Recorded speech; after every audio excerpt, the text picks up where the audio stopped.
evening, and welcome to this edition of The Message, live from the Watering Hole.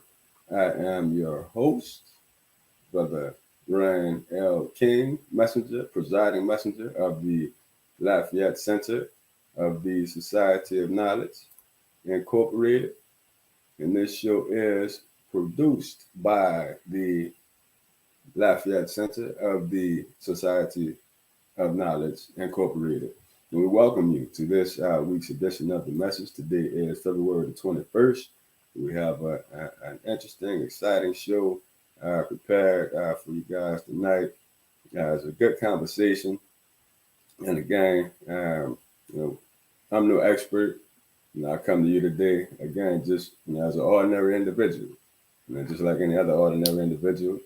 I have some perceptions, some ideas, some opinions on things.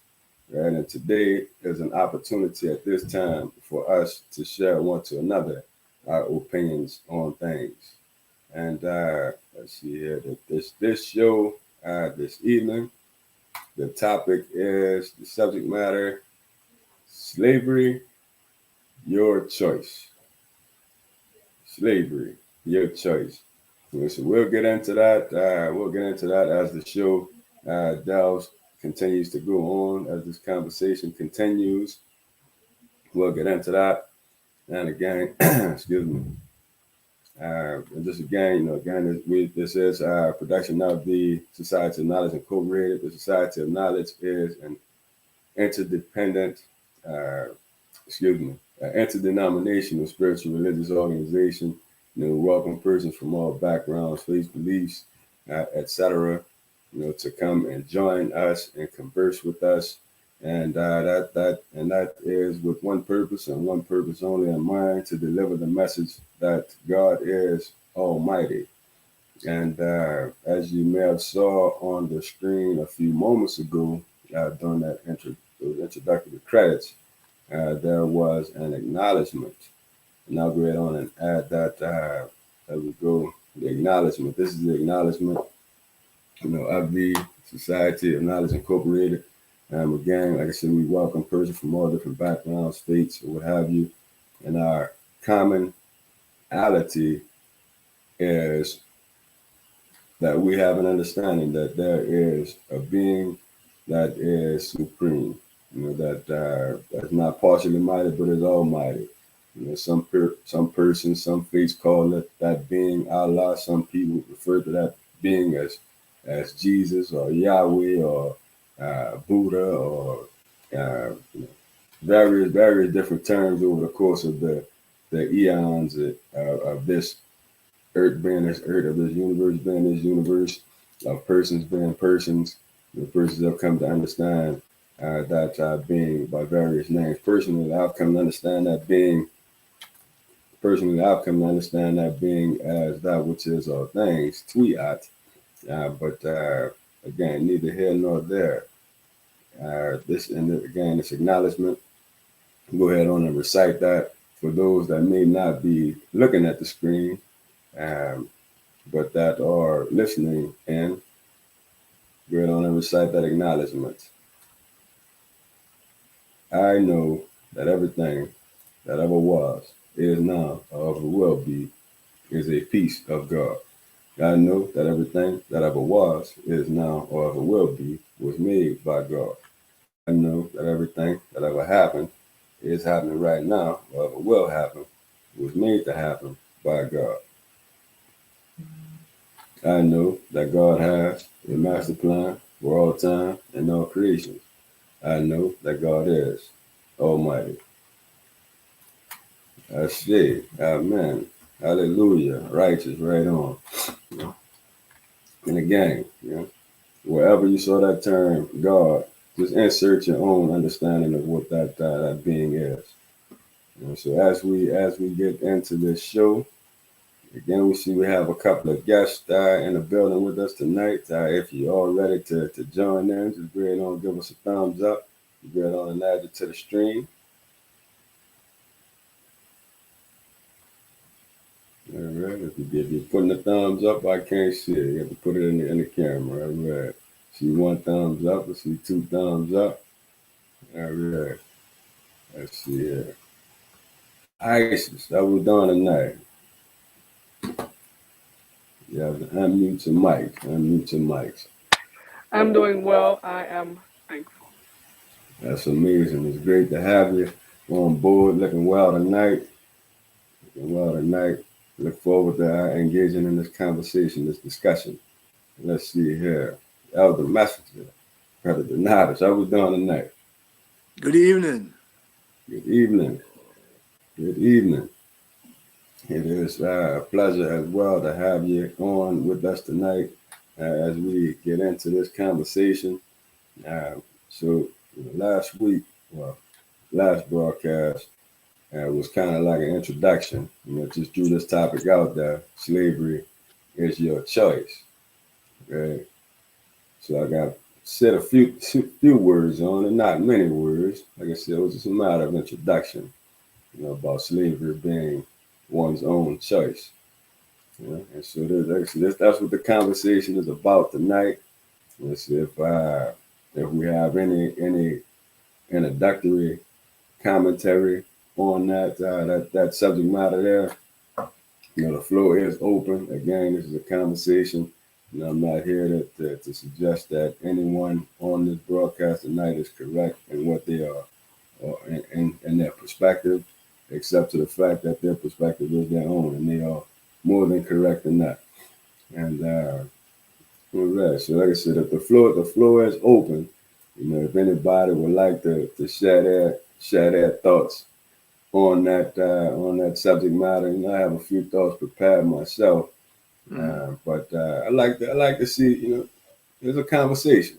So I like to know what's our first impression. When somebody would walk up to you on the street and say that slavery is your choice. What would you say to that? Well, I mean, I missed the last show, so I don't know how you define slavery or what context that you were defining it in or using it in. So I really can't pick up where you left off. But I just, as far as I think you got, me to have the discussion, I'd have to define slavery and what we mean by that slavery. So how would you define slavery? What is slavery to you? In the last broadcast, we didn't really define any terms or anything like that. That's actually a part of the presentation this evening in terms of what this dictionary or that dictionary has to say, about slavery. But just in conversation and open dialogue, somebody would approach you and say slavery is your choice. According to your own understanding of what slavery is, and you're more than welcome to share that as well. Okay, you froze up on me. I missed that last little piece. No, so in terms of, am I coming through clear now? Yeah. All right, I was saying in terms of if somebody was just to walk up to you on the street and say that slavery is your choice, how would you define, or how would you interpret that in terms of what does slavery mean to you? At first light, what would you take that to mean? Hey, Isis, I don't know, but I lost both of you for about 10 seconds. I don't know if it's my phone or what. It's regular for me. All right. Okay, so I'm saying I lost both of your audio and your video for about 10 seconds. Can you hear us now? Oh yeah. All right. So what I was saying is the question in terms of slavery. I know you mentioned about you would want to define it first and things like that. And I had mentioned that on the last broadcast. We didn't really get into any specific definitions. That's actually part of the presentation tonight in terms of what this dictionary or that dictionary might have to say about it. But from your own understanding, personal understanding, experience with that term, how would you interpret with some if somebody were to come up and to deliver that message to you to say that slavery is your choice? They drop that off in your lap. How would you take that? What would you understand that to mean? Yeah, well, my response would be to fall back on my understanding of what is, and my understanding of what is that there's one being that's in control of all things, Hmm. and the bottom line on that level of understanding is that wherever I'm supposed to be, whatever state of being I'm supposed to be in, that's where I'm going to be, because the slave and the slaver and the enslaved are all part of one being. Now, how that either one of them acts or reacts on the macro level, that's going to be up to the will of the one. Now that's on the macro level. Now Mm-hmm. on the micro level, just as coming out of that understanding of the oneness, just as far as just being a being, an individual. Now my reaction to slavery would be being held against my will. Mm-hmm. All right. All right. I could see that. And it's interesting you made that distinction between the macro level in terms of everything being connected to begin with, and then that Mhm. micro level.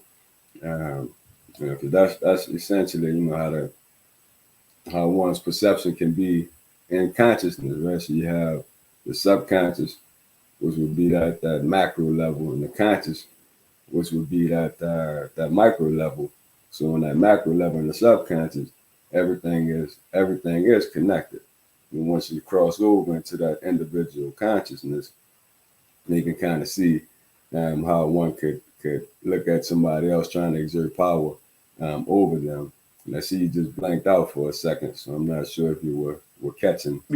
Yeah, I did blink out, and I'm getting the thing saying having trouble connecting. This is often caused by an unstable internet connection. Move closer to your Okay. router if you're on Wi-Fi, but I'm not on Wi-Fi. Hmm. Okay. Okay. All right. Yeah. So not might be the towers or something, the networks, 5Gs and all that. But Uh, it might be the subject matter.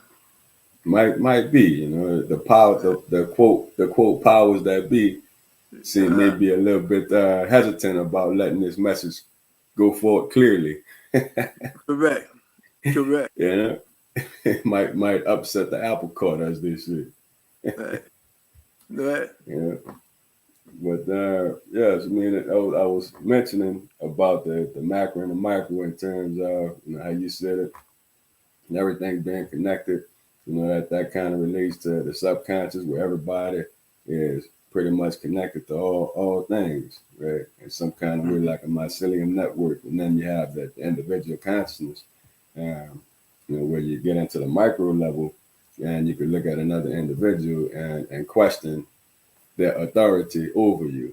Quaranto. Mhm. Well, under what grant of authority do you have to exert your power or your influence over me? And Mhm. that's certainly historically speaking, you know how that term of slavery has been understood. Was one Mhm. person exerting influence over some other person against their will. Right. You know? Right. Now let me see here. Look like somebody's been stepped out. But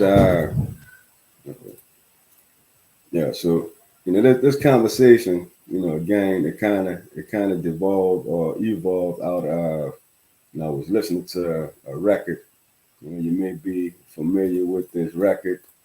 Uh, let's see here, Brother Rashawn Roland Kirk. His Mm-hmm. album was released in 1969, if I'm not mistaken. And one of the songs on there, of course, the namesake of the album was Voluntary Slavery. Mm-hmm. Uh, and so listening to it, it doesn't have many words, and it was one of the more jazz records.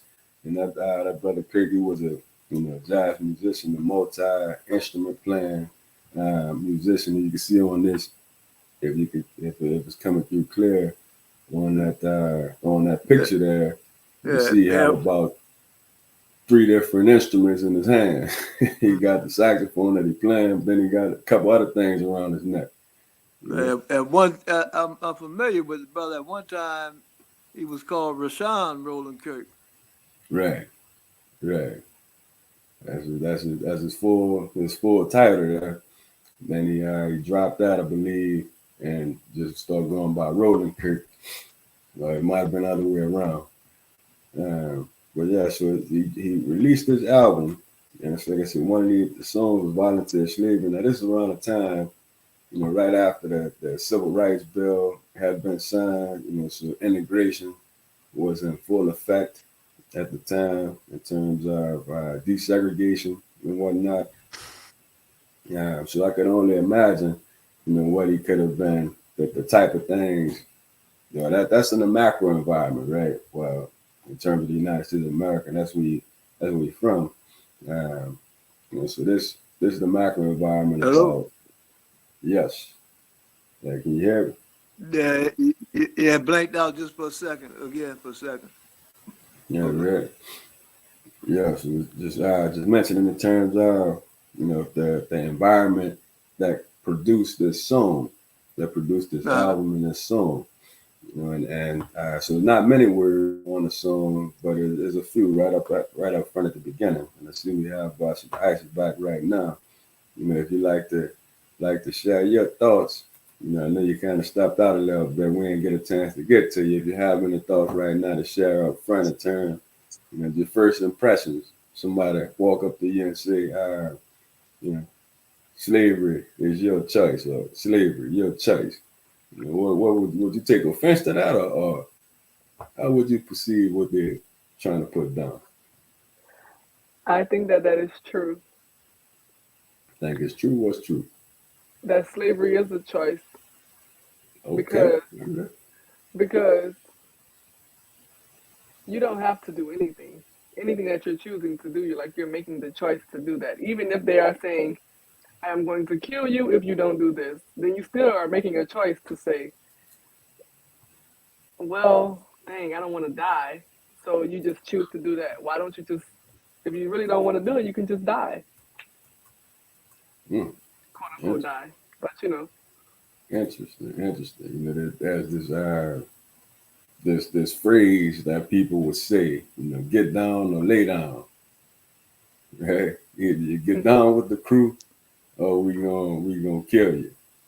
Right. And what's more interesting about that is, that's some recent terminology, but further back, in the era of the conquistadors and the spread of Christianity across the land, and also Islam, across several parts of the world.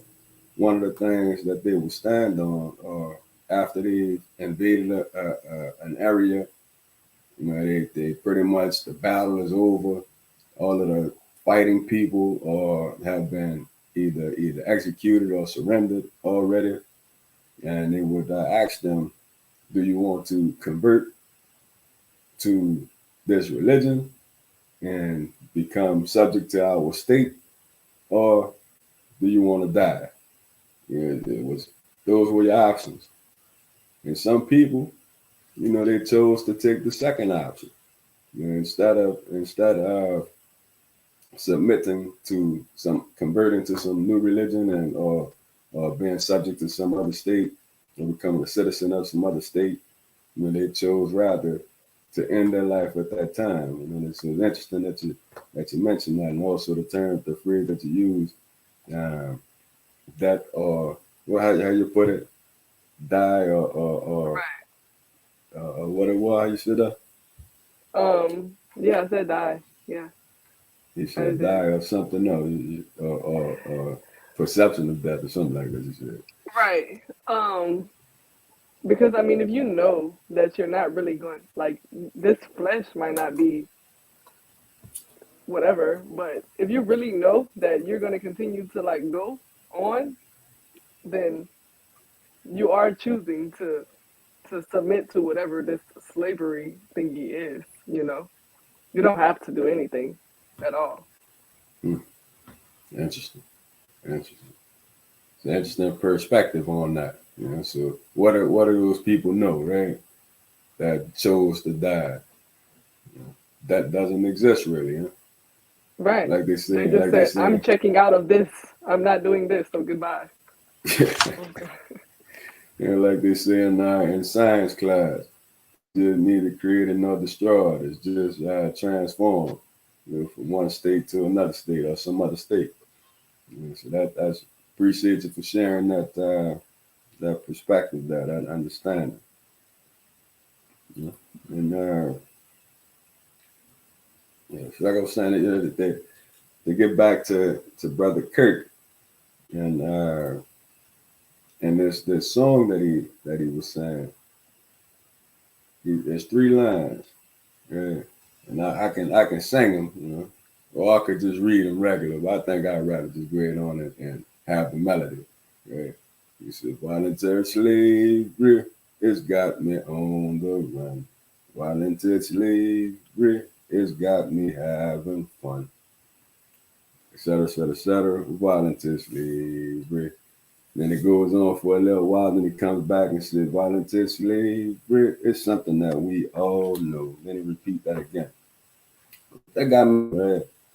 What could he possibly mean about slavery has got him on the run, got him having fun? It's something that we all know.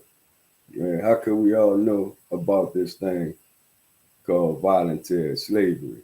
That seemed like an oxymoron to me. How could you volunteer to be a slave?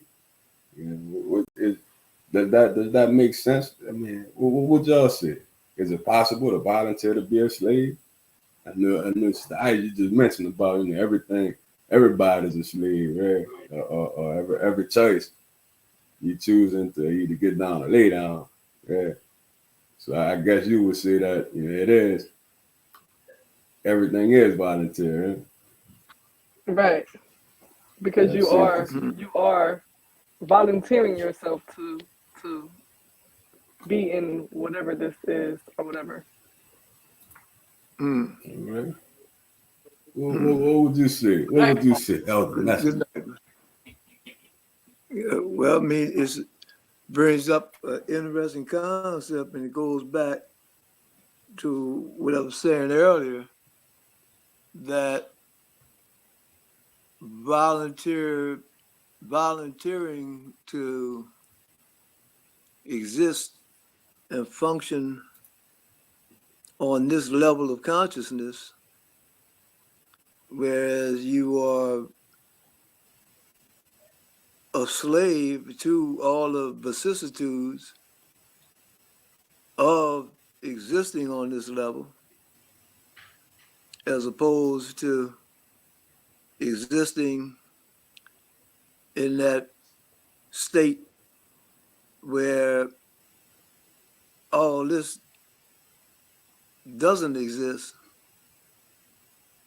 But when you're existing on that state of true oneness, Hmm. then that might be a little bit boring. Um, and you might want to enslave yourself into a trillion different little pieces Hmm. just for some entertainment. Interesting. Interesting. Right on, right on. You must have looked at some of my notes. I don't know. You Mm. must have. Maybe, maybe. Mm. Yeah, yeah. But I mean, it's right on point. In terms of, it's like I said, just reflecting on what he said, in that record. In terms of, it reminded me of this. Let me see. I'm gonna add this to the stream right quick. There's a line that was written in this statement of understanding. I'm not sure if y'all could read. Y'all can make that out. I don't know if the words No, might be man, too small or what. that way if you see the way I look and I'm squinting because on my Yeah. little phone I can't Uh-huh. hardly see anything on my little phone. Yeah. Well, for the persons that may watch this on a larger screen or what have you, you'll be able to read through this whole thing, and you could also catch it on. Let me see here. At right here on the bottom on your screen there, where there's YouTube at Rhino Vision / or / streams. On that That's YouTube channel is some documents and things. Well, is this live now on YouTube? yes, it is. I'm gonna put this laptop on, see if I can get to YouTube and pick this up on this laptop. But it's gonna take this. I'm using an ancient laptop, so it's gonna Ah, take it a while to boot up. okay. Let it take its time. But Uh, one of the lines in that second paragraph, it reads this: in my perceived consciousness, as I come into a greater appreciation of my relation to that which is all things, I am propelled to establish relations with other instrumentalities which necessitate that I consciously act in a particularly prescribed manner. mhm. Yeah. So that right there kind of encapsulates this whole that whole song from Brother Rashawn Roland Kirk, where you talk about, you know, it's got me on a run, this voluntary slavery, got me having fun, something that we all know. So what do these three things have in common? To me, it speaks to interest. Right? What are your interests?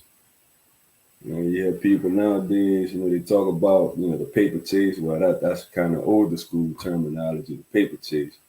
Nowadays, they talk about chasing the bag and, that type of thing, right?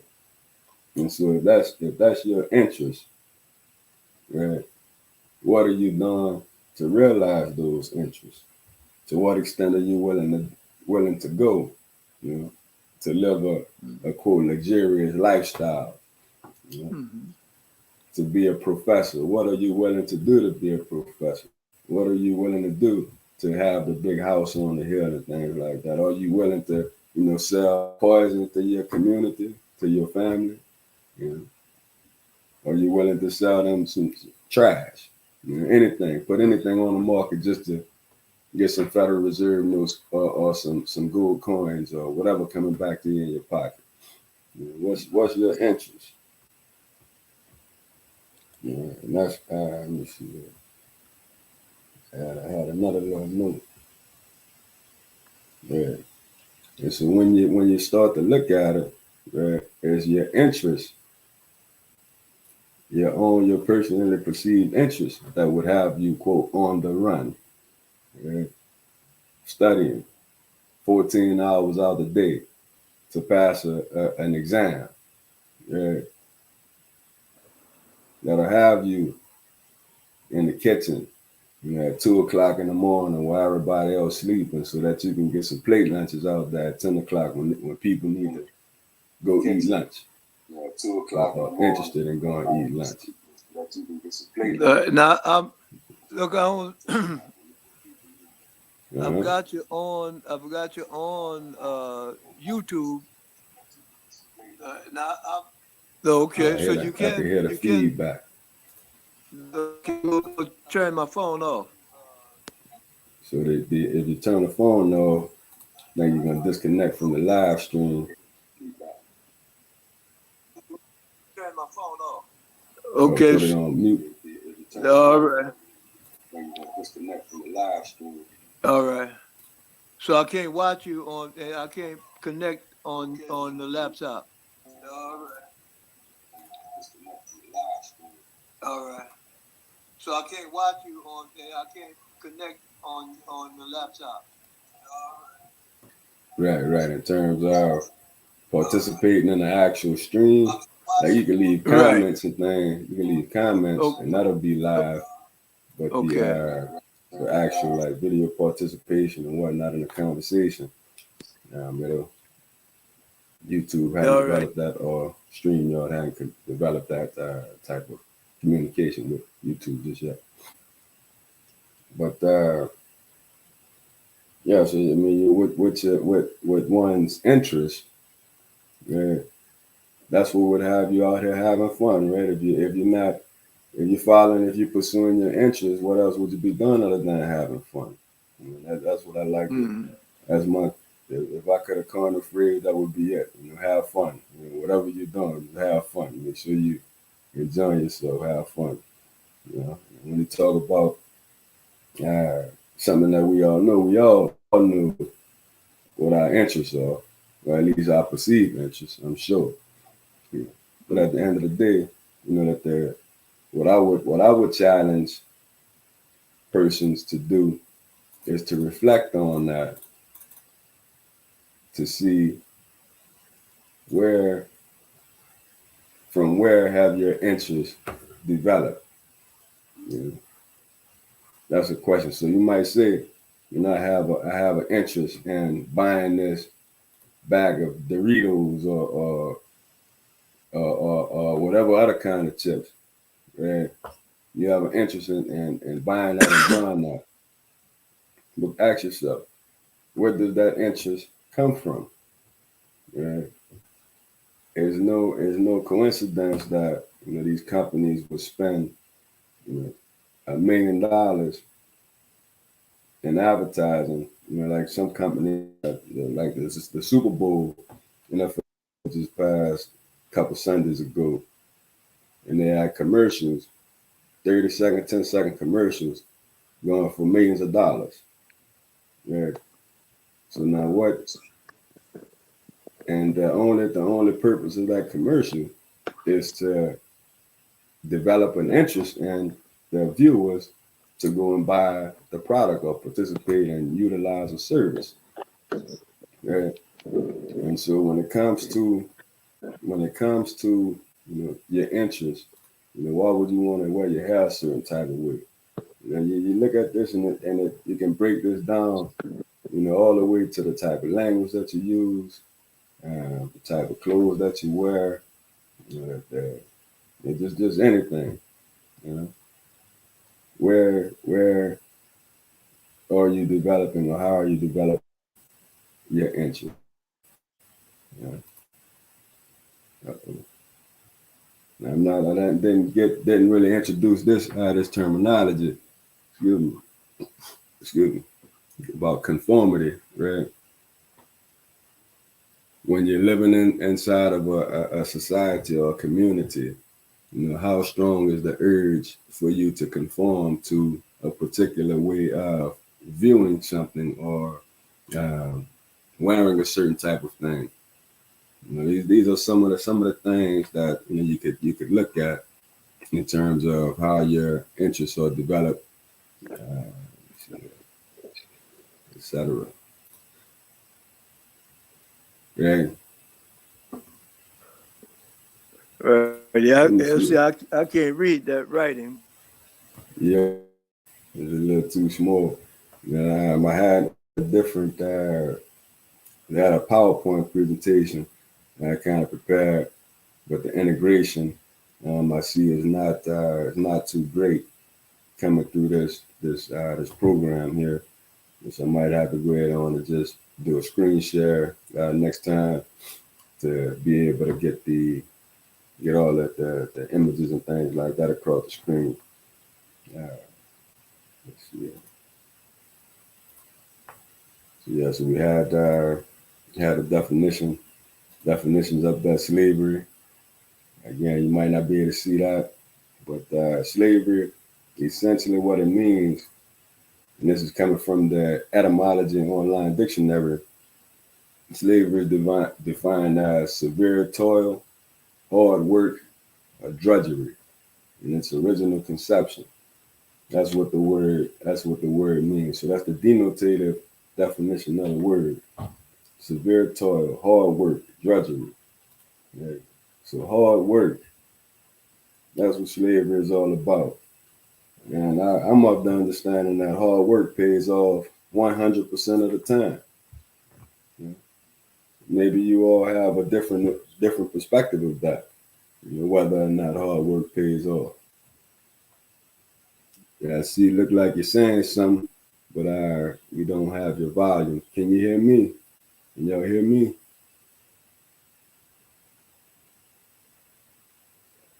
I can hear you. All right. Brother Denardis, the volume. I don't know if you can hear us or not, but look like you were saying something. We can't hear you.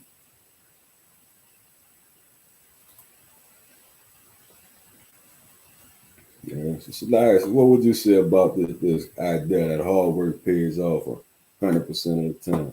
You think would I you would find say that to that be a hard true work. statement? I would say that hard work pays off, but I wouldn't say 100% of the time. Hmm. What would make it not pay off? Well, because it depends on like what you're working hard towards. But sometimes you can work very hard and it not pay off. You could have some people waste a lot of energy, they feel like, and they feel like they worked so hard and you know it didn't pay off. So Yeah, yeah, I I can don't see know. that. I can see that. Yeah. So like if you say you want to dig a garden or you want to plant a garden, but you Mhm. spend 10 hours nailing a board to the wall or something. Mhm. You ain't got no crop. The soil not turned.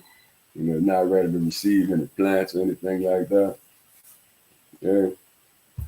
So I guess the question would be, were you were you following your interests? Were you on point with your interests? Were you aligned with your interests? You know, that would be about a question. That's a go ahead. I was going to say, like, okay, let's say you are trying to plant a garden and you do everything, like you're working hard, doing the soil, planting the seeds and all of that. But then what if nothing never grows?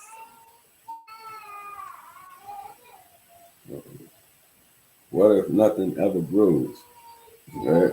Would you could it would it be fair to say that perhaps you learned a lesson from all of that toil? Right? Maybe that's what the object of that toiling was about, to learn a lesson. And I had something written down. Let me see. I can't find it exactly, but let's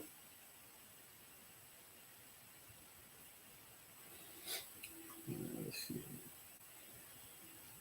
All right. Yeah, I wouldn't even. You were back. Got back.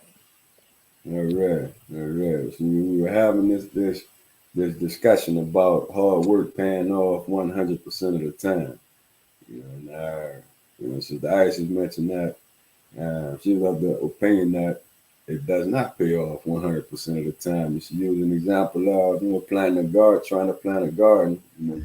You quote did everything right. You turned the soil. You planted the seed, put the seed in the ground, put some water on it.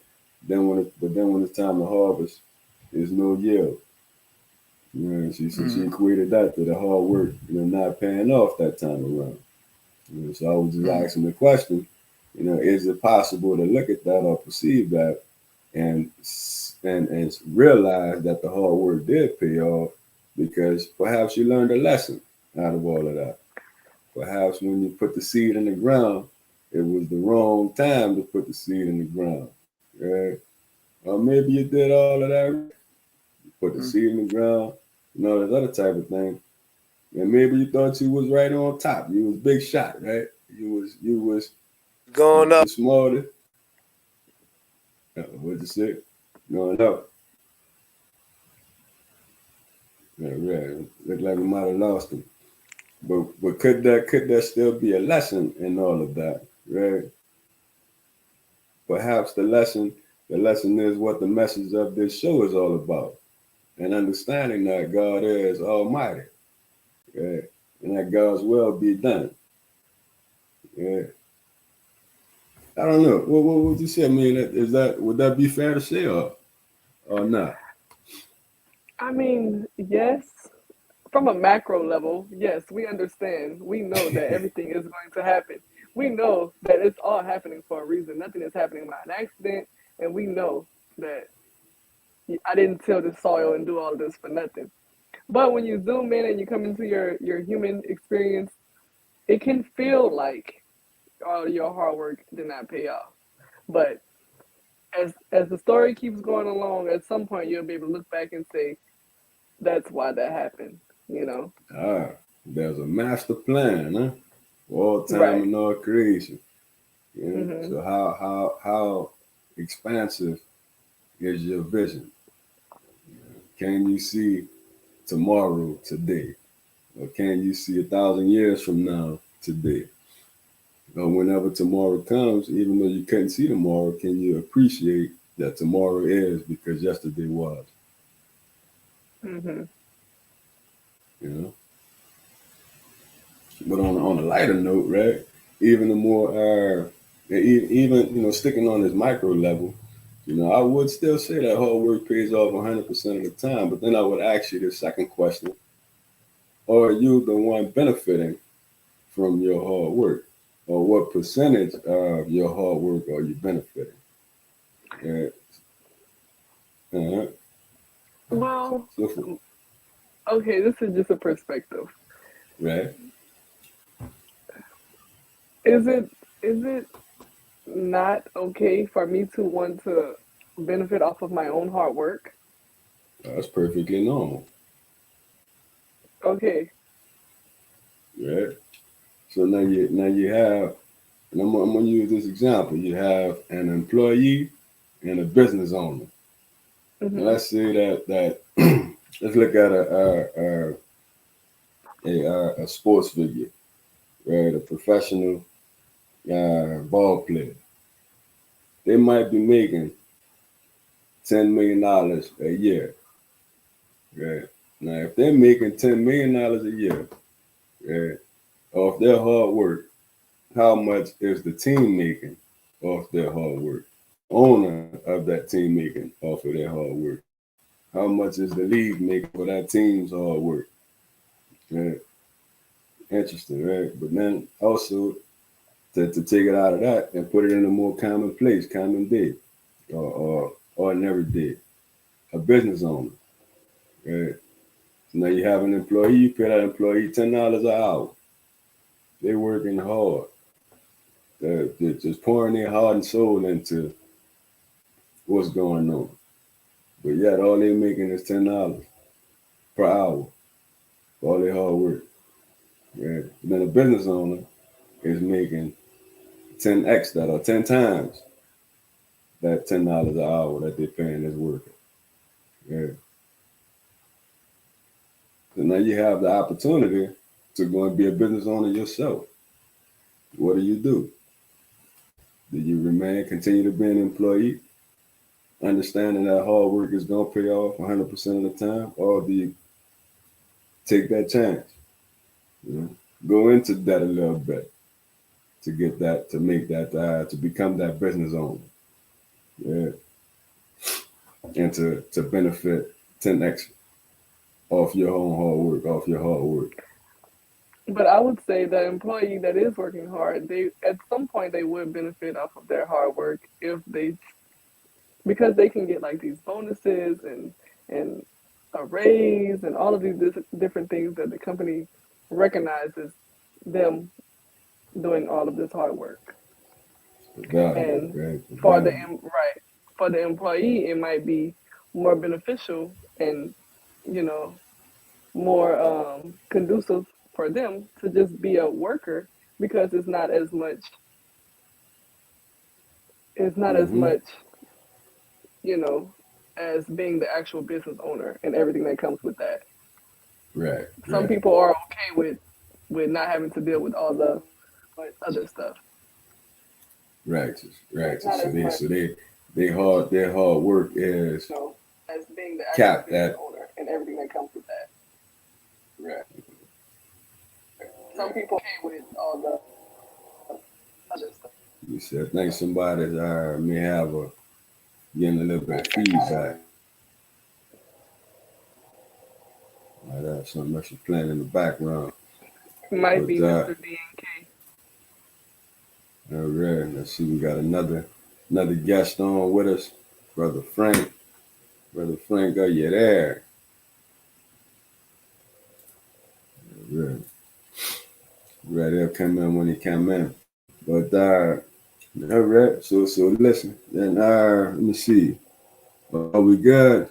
Brother Donata, Messenger, Elder Messenger.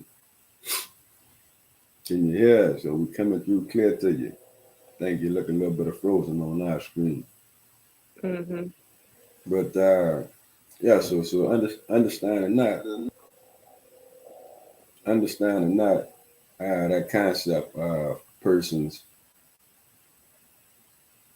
choosing choosing to be The employee. choosing to be an employee, choosing to be an employee instead of taking that next step to become a business owner or even taking a managerial position within the company. Right? That brings up an interesting subject relative to this voluntary slavery. Right? Can a person actually sell themselves into slavery? Right? Is it right for a person to be able to sell themselves into slavery with the understanding that slavery, let me see, let me post it back up. Slavery being severe toil, hard work, or drudgery. Is it right for a person to be able to sell themselves? Or is it right for a person to be able to accept a status as slave? Yes, for those persons who decided not to jump off the side of the ship in the transatlantic slave trade, right? Was it okay for them? Was it right for them to press on and become a slave? Was that morally, ethically, or whatever your words you want to use? Was that right? And is it right today for somebody? Is it morally right for somebody to choose to sell themselves into slavery? Yeah. I think so. I think that's their choice. I'm with I you think on that. Yeah. right. If that's what they want to do, then Uh-huh. I mean, Yeah, because they don't want the weight of the responsibility of deciding what they ought to wear that day. It's already decided for them. Et cetera, et cetera, et cetera, right? But by law, however, especially within the United States of America, that's against the law. You cannot sell yourself into slavery. No court would honor that contract. Right? The trouble comes in from what they're saying is that whenever, let's say, the slave says, I no longer want to be a slave, right? How does that person get out of that contract? And if the slave owner says, well, I don't want you out of this contract, you got to continue to be my slave, right? Or you're not doing what I told you to do. So would it be right for that slave owner to go and whip them? I guess that would just all boil down to the specifications of the contract and the conditions. Uh, so what you're saying is up front, you ought to be able to those persons, those two parties, or to be able to determine for themselves what those conditions of slavery would be. Right. Yeah, right. I'm with that. I'm with that. I can see that.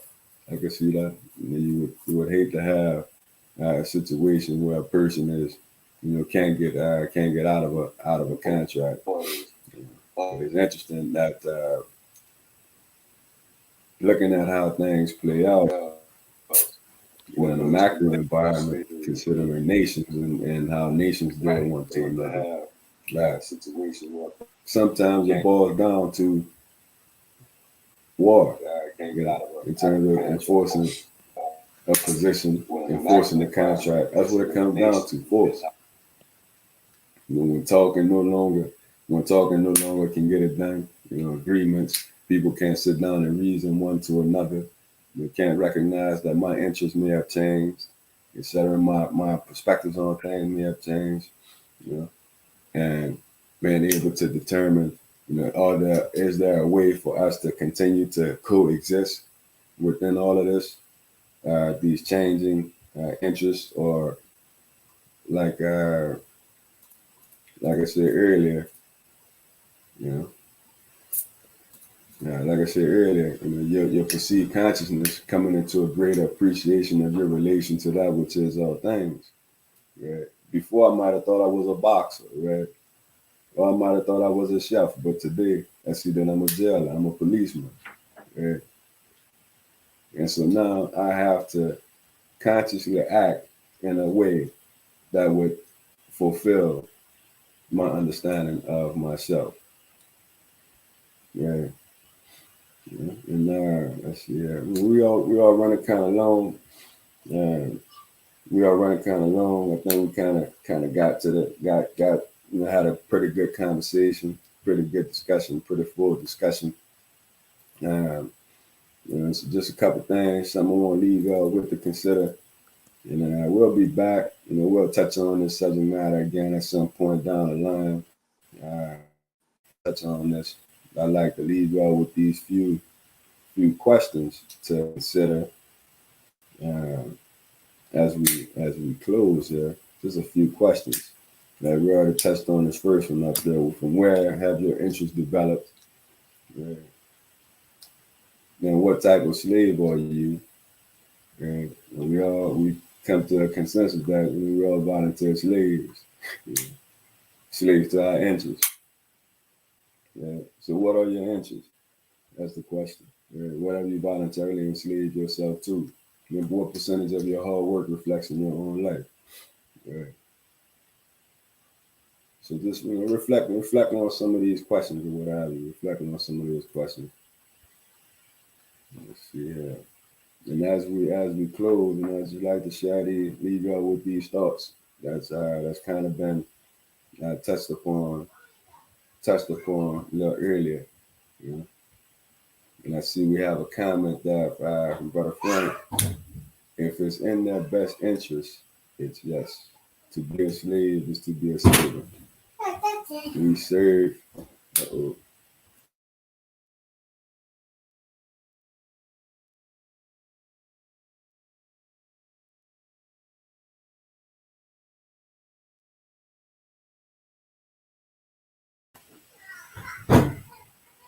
All right. You see, we just had a little visitor there. I had to mute my mic right quick. Let's see. To be a slave, to be a servant. I'm with you on that, Brother Frank. We serve God and ourselves first. If we can't eat, we won't even have to make a job from others until righteous. Not this is water, but still stay on it till you can buy yourself off or blow that bitch out. In other words, work in whatever system it is till you can have your own and your own only, or infiltrate it from the inside until you're in a position to be charged, to be the change you want to see. And that's a very interesting and right on point comment there, Brother Frank. And one of the things I wanted to share, right, in reflecting on the subject matter is looking at a plantation. When you had three types of slaves, it said that there were three types of slaves on a plantation. One of those slaves being a slave that didn't even know it was a slave. Right? So I have this interest. I don't know where this interest came from. I just have this interest. For instance, one could be a slave to tradition.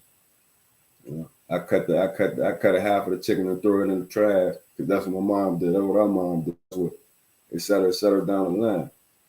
But the reason down the line why that person did it, it was in their interest to do that because they didn't have a pan big enough to fit the whole chicken or the whole turkey, whatever it was.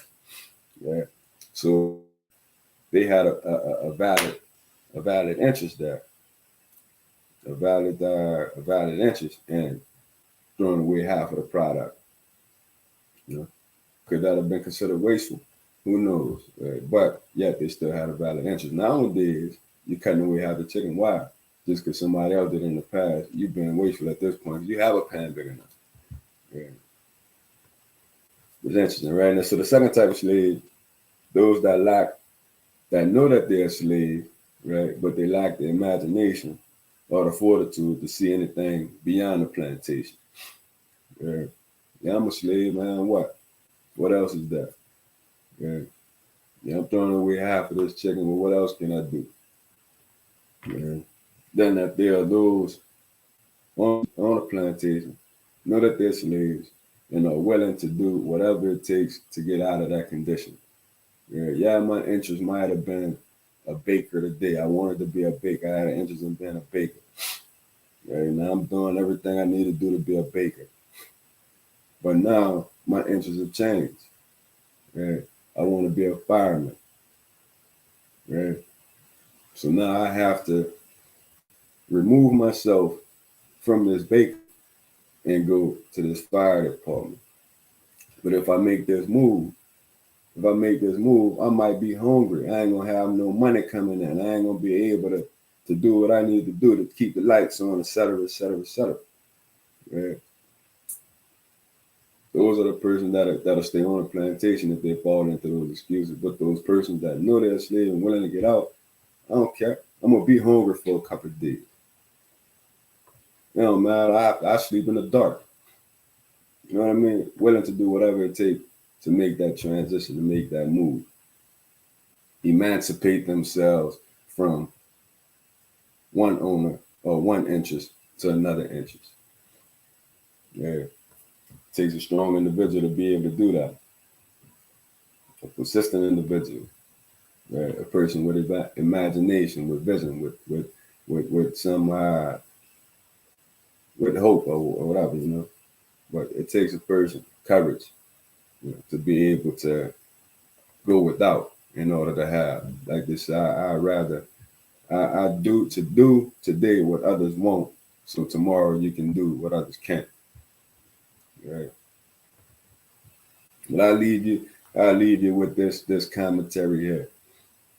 Until next time, volunteer slavery is all that exists.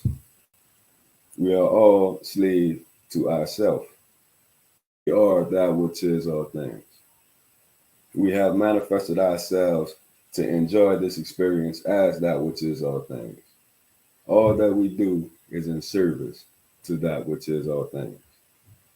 Until we meet again, you know, hope that you have peace in your life and your understanding in doing what it is that you do, knowing that God is Almighty. Peace.